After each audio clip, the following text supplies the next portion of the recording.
Refs had a lot to do with that. It was a build-up for a couple of years now of them just not protecting, the star player of the WNBA. And so at the end of the day, I'm going to protect my teammates. That's what I do. And I'm a team player, so it's all good.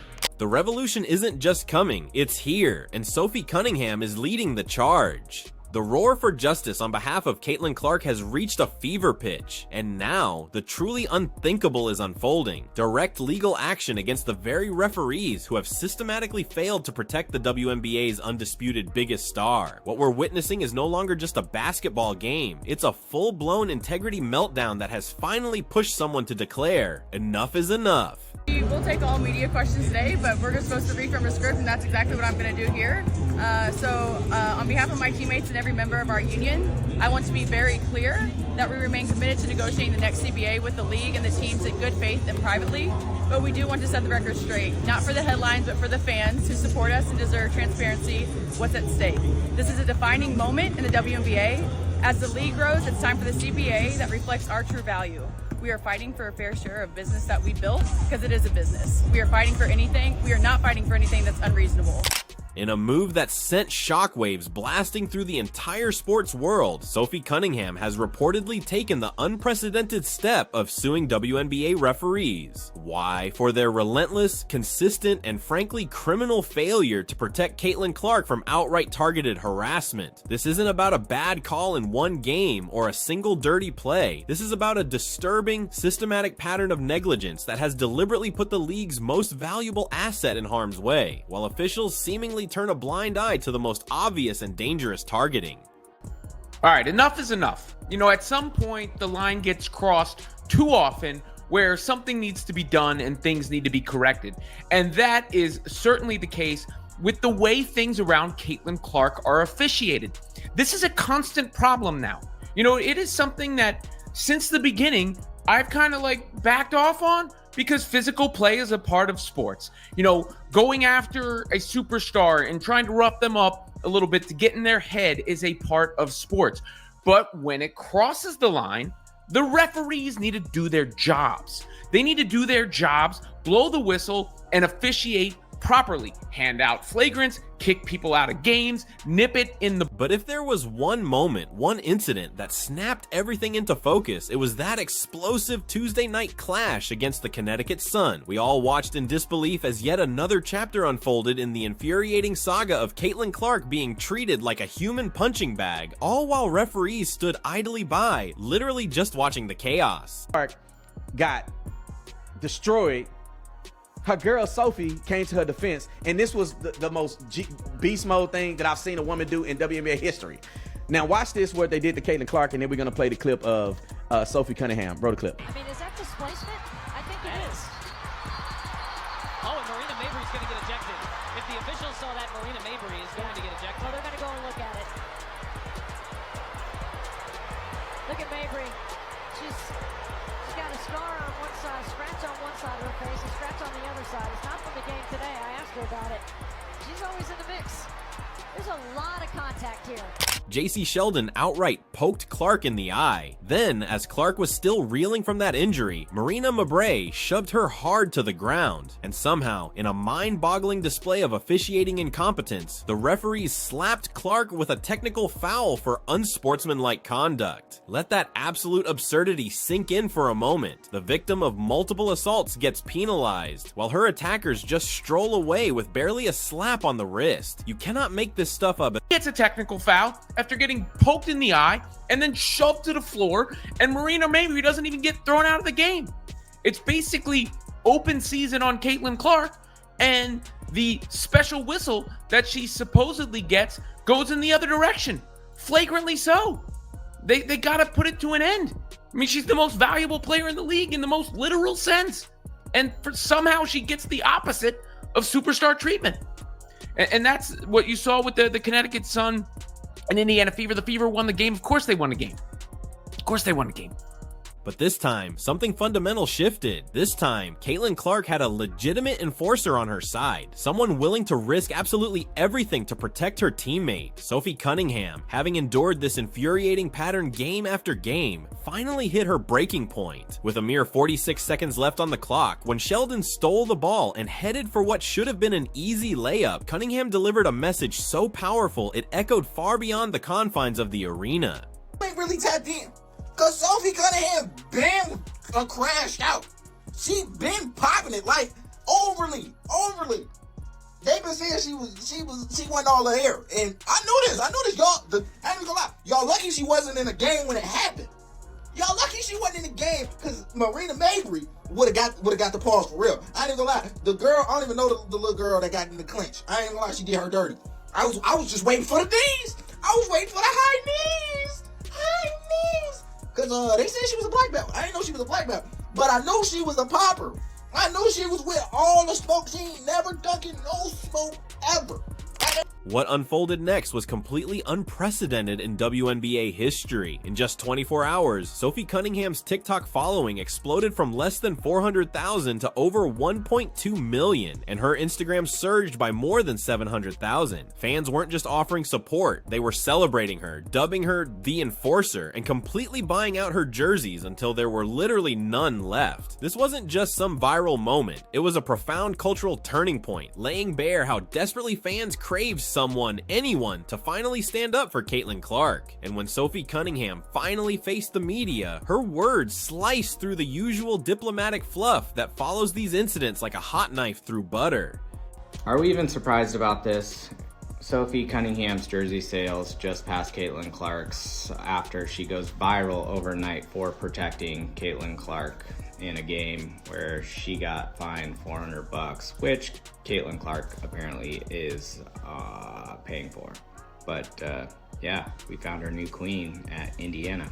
Now, here's what makes Cunningham's legal action so utterly groundbreaking. She's not just calling out one bad game or one isolated incident. She's exposing years of systematic failure by WNBA officials to protect their single most valuable asset. Let's be real, Caitlin Clark has fundamentally revolutionized WNBA attendance, with Fever games now routinely drawing over 15,000 fans, a massive leap from the typical 7,000 for non-Clark matchups. Her road games alone skyrocketed attendance by an astounding 87%, and she's directly responsible for over a third of the league's total attendance. The numbers don't lie about Clark's seismic impact. Teams featuring Clark see 105% more fans in the stands compared to games without her. And when the Fever visit opposing teams, they pull in 36% more fans on the road than any other team in the entire league. Powerhouses like the Seattle Storm, Los Angeles Sparks, and Washington Mystics have all seen attendance increases of over 100% when Clark comes to town. But let's cut through the noise and be brutally honest. This isn't just about numbers or competitive basketball. This is about an undeniable, sickening pattern of targeted harassment that would be completely unacceptable in any other professional sports league on the planet. Saw it coming. They went and got Sophie Cunningham,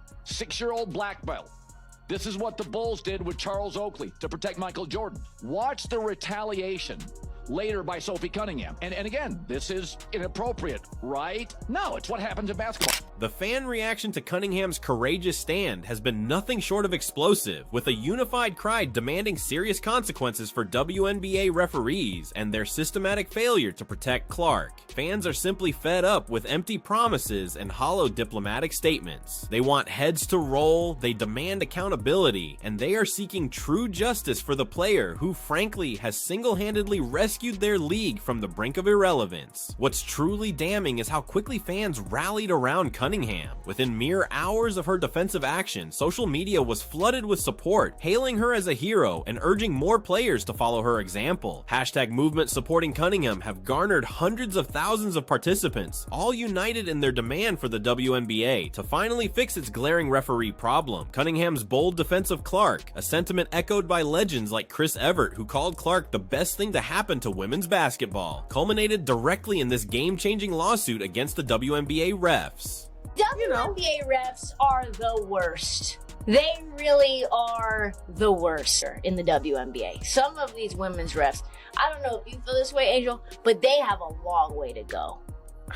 It's been like that for a while. I don't know what it is. It's like, but they go to ref school. I don't understand. They're going to the Phoenix University of ref schools. They're going to DeVry. Yeah, bro. The evidence of systematic targeting is overwhelming, undeniable, and frankly, sickening. Rebecca Lobo, who has meticulously researched and watched tape of WNBA rookies for the past 27 seasons, is unequivocally adamant Caitlin Clark is being played differently, defended differently than any other rookie who has ever stepped onto a WNBA court. This isn't just speculation or opinion. This is a documented fact from someone who has studied every single rookie class in league history. The pattern is crystal clear and profoundly disturbing. Clark has been poked in the eye, shoved to the ground, hip checked, and subjected to flagrant fouls that would instantly result in ejections for any other player. Yet somehow, impossibly, she's the one who receives technical fouls for merely reacting to being assaulted. The most recent debacle with JC Sheldon perfectly encapsulates this broken system. Clark gets poked in the eye, then pushed by multiple players, and then penalized for having the sheer audacity to defend herself. The WNBA's own shocking admission that referees lost control of the Connecticut Sun game is a damning indictment of their entire officiating standard. When the league itself acknowledges that its officials failed to maintain control of a situation involving their biggest star, it validates every single criticism that has been leveled against their referee corps. Yet, despite this shocking admission, absolutely no meaningful changes have been implemented to protect Clark or hold these officials accountable. Caitlin Clark is a really hard player to officiate, much like Diana Taurasi was throughout the course of her career, for a couple of reasons. Caitlin Clark regularly gets picked up in the full court. She also gets blitzed more over the course of her career than any player in WNBA history or in that period of time. And she also creates some contact herself on the offensive end of the floor. She is very difficult to officiate because of all of the contact that's happening around her all of the time. That being said, I was in contact with a number of WNBA coaches yesterday about this topic of the officiating in the WNBA, and all of them said it needs to get better. Specifically, the consistency, not only from one game to the next, but the consistency within a game. One coach told me, we tell our players to be as physical as they can possibly be for 40 minutes because we know for 38 of them, they're pretty much going to get away with it. So I think Sophie Cunningham's audacious decision to pursue legal action against WNBA referees isn't just a big deal. It represents a monumental watershed moment in the entire landscape of professional sports. She is literally suing WNBA refs for negligence in protecting a teammate, risking her own career to hold them accountable. This groundbreaking case has the potential to set an earth-shattering precedent, potentially making sports officials personally liable for failing to safeguard players from harassment. Citing documented systemic targeting, the timing of this legal action couldn't be more perfect, arriving hot on the heels of the WNBA's own integrity crisis involving rampant referee corruption. The league has already been forced to fire 3 referees following a bribery investigation, proving beyond a shadow of a doubt that officiating problems run far deeper than mere incompetence. When referees are caught accepting financial incentives to influence game outcomes, it becomes terrifyingly clear that the entire system needs to be demolished and rebuilt from the ground up. Should have had the second jersey WNBA I bought. I did not know that you were so proficient in holding the back of a girl's head while talking shit to her. She defended Caitlin Clark from that flagrant foul, which they didn't call flagrant for some reason last night. And she had her titled up. And then the rest of the Don Imus crew came up and tried to, separate it and whatever. But let me just tell y'all this. Sophie Cunningham, thank you for defending Caitlin Clark. Somebody in the WNBA has to protect the brand, and it's not going to be the EBT members. So thank you for protecting the greatest female basketball player of all time. I was unfamiliar with your work. I've seen the walk-in videos. I've seen all the other stuff. I didn't know you had hands. The WNBA's response to this escalating crisis has been nothing short of an absolute disgrace. Instead of actually addressing the systematic targeting of their biggest star, they've chosen to penalize Sophie Cunningham for finally having the courage to stand up to the bullies. The league imposed an additional fine on Cunningham, above and beyond the standard penalty for a flagrant foul, essentially punishing her for doing the one thing their referees explicitly refused to do: protect Caitlin Clark. The league's belated admission that they lost control of the Connecticut Sun game is far too little, far too late. Commissioner Kathy Engelbert's response to this crisis has been deeply disappointing. Her hollow rhetoric about upholding the highest standards rings completely false given her glaring inaction, highlighting a stark and infuriating disconnect between the league's empty words and its harmful deeds. This is a message for the WNBA. Do you realize that what you have in Caitlin Clark is a once-in-a-generation talent? She was massively successful in college, and that's transcended into the WNBA, where she's leaps and bounds above pretty much most every player there. You're allowing her to get beaten up on the regular during games, flagrant fouls, people trying to take her eye out. That's happened a couple different times last year and this year. And you're not protecting your asset.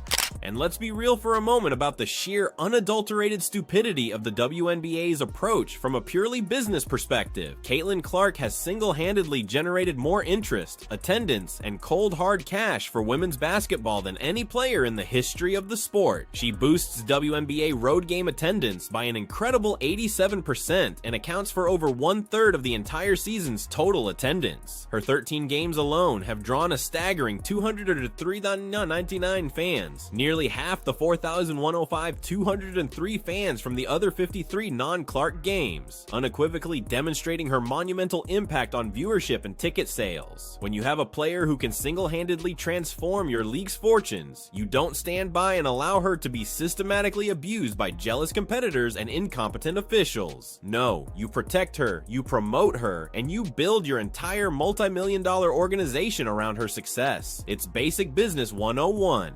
Right, these girls have been grinding to grow the game of basketball in the WNBA. They've been grinding to grow the sport to the world, the viewerships. They've been grinding for all of this. And then you have this girl that comes along from college and is an instant change. She's handed pretty much being the face of the league. There's going to be girls that are offended by that. And there's going to be girls that think she's got to earn it and she doesn't deserve this early. She's handled it great. I think she's performed last year. She's performing again this year. I think she's the rightful face.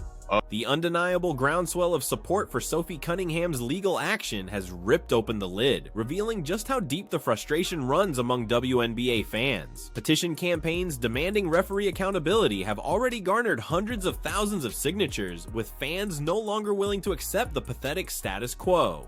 The message is crystal clear. Either the WNBA finally fixes its deeply rooted referee problem, or fans will continue to demand even more drastic action. What's particularly striking is how fans have wholeheartedly embraced Cunningham as an unequivocal hero, while simultaneously and understandably losing faith in the league itself. When respected voices across sports media are openly calling for legal action against referees, it's abundantly clear that the situation has spiraled to a critical breaking point. The WNBA can no longer dismiss these grave concerns as mere fan overreaction or media sensationalism. The stakes are simply too high. Is the golden goose. Every game she is dropping golden eggs, and they are trying to strangle the golden goose to death. There's jealousy, there is hate. Everyone in the league seems to hate the fact that Caitlin Clark is making the league relevant. If I were advising Caitlin Clark, I would say start your own pro basketball league for women.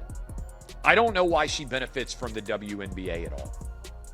She could go out, she is the draw for women's basketball, and set up her own league. She might even be able to own the majority of the league. She could probably become a billionaire. Set it up with far fewer teams. You play far fewer games. Heck, they did it with Live Golf. I think the audience would follow Caitlin Clark wherever she goes. Caitlin Clark is facing escalating, unacceptable mistreatment in the WNBA, despite Sophie Cunningham's courageous efforts. The league's utterly inadequate response and glaring focus on mere optics have only fueled a rapidly growing fan sentiment that Clark would be far, far better off somewhere else. The cold, hard reality is that Clark's fans now have options that simply didn't exist before her arrival. They have already proven beyond a shadow of a doubt that they will follow her anywhere, to different cities, different venues, different television networks. While the WNBA continues to allow its megastar player to be targeted and physically abused, other organizations are undoubtedly positioning themselves to offer her the protection and profound respect she undeniably deserves. The league seems to have fundamentally forgotten a crucial truth. They need Clark infinitely more than she needs them. So we're 25 days away from All-Star, just under 4 weeks. That's the clock is ticking. We came out here and play most of every night in front of these fans. We will continue to do that, but the current system is unsustainable for us, and that means it's unsustainable for the business that we have created. Nothing short of transformational change will do for the future we see and the fans clearly that we see. So we're paying attention, everyone's paying attention. This is a business, this is about our players, and so if they're not meeting us, then we're not going to meet them.